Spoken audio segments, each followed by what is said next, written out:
Good morning, ladies and gentlemen. Jennifer Rouse. I'm Director of the Division of Aging in the Ministry of Social Development and Family Services. Two challenges that we have to speak on. One is a light one and one is a heavier one. I'll start with the light one. As a little preamble to what I'm about to say, I got this email and I found it, although it was amusing, it was profound. There was this little peasant who wanted to ensure that his son was more educated than he was.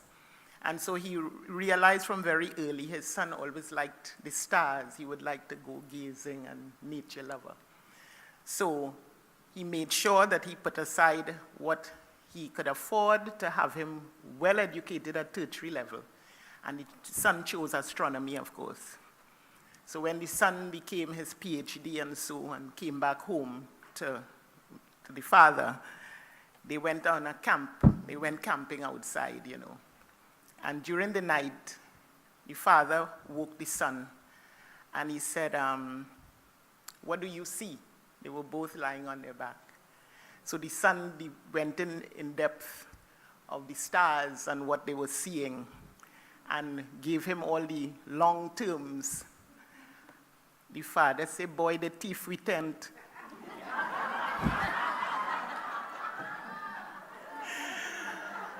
And I say that to say that when so many of us become so qualified, so degreed, we lose the presence of the now. And so when I am walking from my seat to come up here, and I heard we have 5 minutes to speak on the challenge and a resolution, I say, well, I don't have anything else to say. That is the now, in that in 5 minutes, from where I sit at my desk on a daily basis, I could easily speak here comfortably for 90 minutes, comfortably, without a script, because that's the reality of the job that I do. So that email keeps me grounded. The urgency of the now is what Martin Luther King spoke on, and that's what I address. The heavier part is, and it was a good thing that the attorney came before me because I listened to all the other speakers, and one of the challenges I am faced with is the legal aspect, because in the government and as a technical officer, we deal with policy.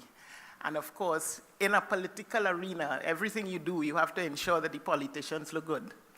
And so when I listened to one of the other speakers, not from the panel, and I heard that the minister was here yesterday, I unfortunately could not have been here. And he spoke and committed to doing what he could in making this, maybe flagging it and making this a real issue on the national agenda. And I also listened to the speaker where every 2 years, the Alzheimer's has one of these functions. The next 2 years is 2019, and 2019 is elections, in case we didn't know. So because, again, of how my mind is trained, I make all these correlations very quickly. So it means no time to lose. No time to lose. In terms of having to be an advocate, one, making sure that Alzheimer's becomes a low-hanging fruit, not in 2019, but from 2017, because it has to build up. It is like a tsunami effect. You have to start from now to let that water recede so that when that wave hits in 2019, Alzheimer's should be a buzzword. On the hustings, when the elections begin to rumble from 2018, in preparation. So I didn't come here to speak as a politician, but I am in the matrix. I am in it and I know it. And so in policy doesn't have feelings. Policy is dry, it is very arid, and it is very impersonal. So if we do not have someone on the inside, whether it be Ministry of Health, Ministry of Education, Ministry of Social Development, and to me, all of them seem to work in silos. So it is one of the challenges is to bring that synthesis of all of them, to let them understand, and you all can listen from the speakers here. It is not, one of the first things in policy is that you have to define what is the issue, called problem definition. And so once you say, well, I think it's a health issue. And then one will say, no, it's a social issue. And then one will say, well, in my case I just gave you, it's a political issue. And then you go down, and then you realize it's also a cultural issue and a moral issue, because there is abuse, a lot of abuse. And so I have to live with that pain every day. Put up a front of, it is pain to even go to work, because you don't know how to let that person who is at their wit's end and call in, and you feel that challenge of impotence. The impotence of the caregivers and the impotence of those decision makers, or those of us who have to get the buy-in of the decision makers. There's a feeling of impotence, because you go through in your head, when Rome burns, Nero fiddles. You go through all of these statements, and you have to have that integrity. You have to understand the dignity. You have to understand the respect. As old people would say, you don't know your place. Because there's a chain of command in doing all of this. So after I leave here from the emotional side, I then have to, it's like saying bun bun, but you have to spell it burn burn. It's two completely different things, but what you want to say is bun bun.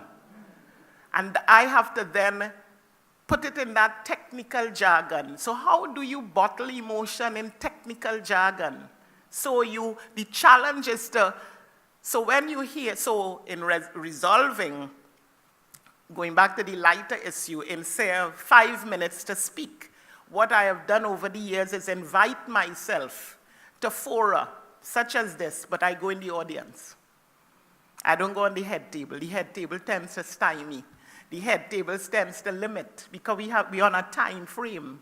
And and that's not taking anything away from it, because it has to be done that way. But when I go in the audience, you have that largesse of being either a devil's advocate, or you really ask the questions that you realize when you put it out to the audiences, so often the audiences remain silent. And they really don't know, or some just merely feel intimidated, because they're up against experts.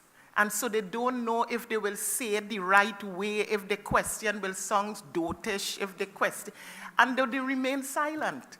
So I feel the audience, and I will ask the question. Because you need that voice for the voiceless.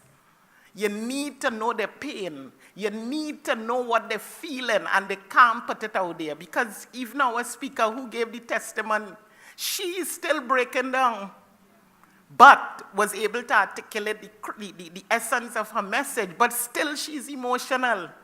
So when we now have to balance that as a technocrat, of coughing down the tears, even if they run down while you're talking, but don't stop talking, keep talking, because you have to get it to Parliament, you have to keep it on the agenda, and you have to keep it without the competing other social issues.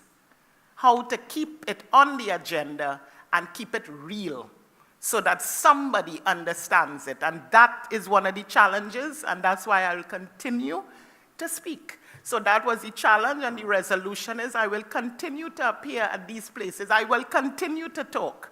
Because and I will end with this, even in Bishop Anstey, where I went to school, every report card, I used to get B and B minus and B plus, and with an inscription underneath, Jennifer has potential, but she talks too much. So there's talk, and there's talk.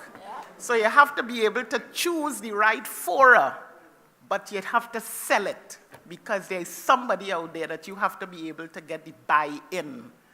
And in our case, most times in policy, we look for a trigger event or we look for a celebrant because something must happen for something to happen.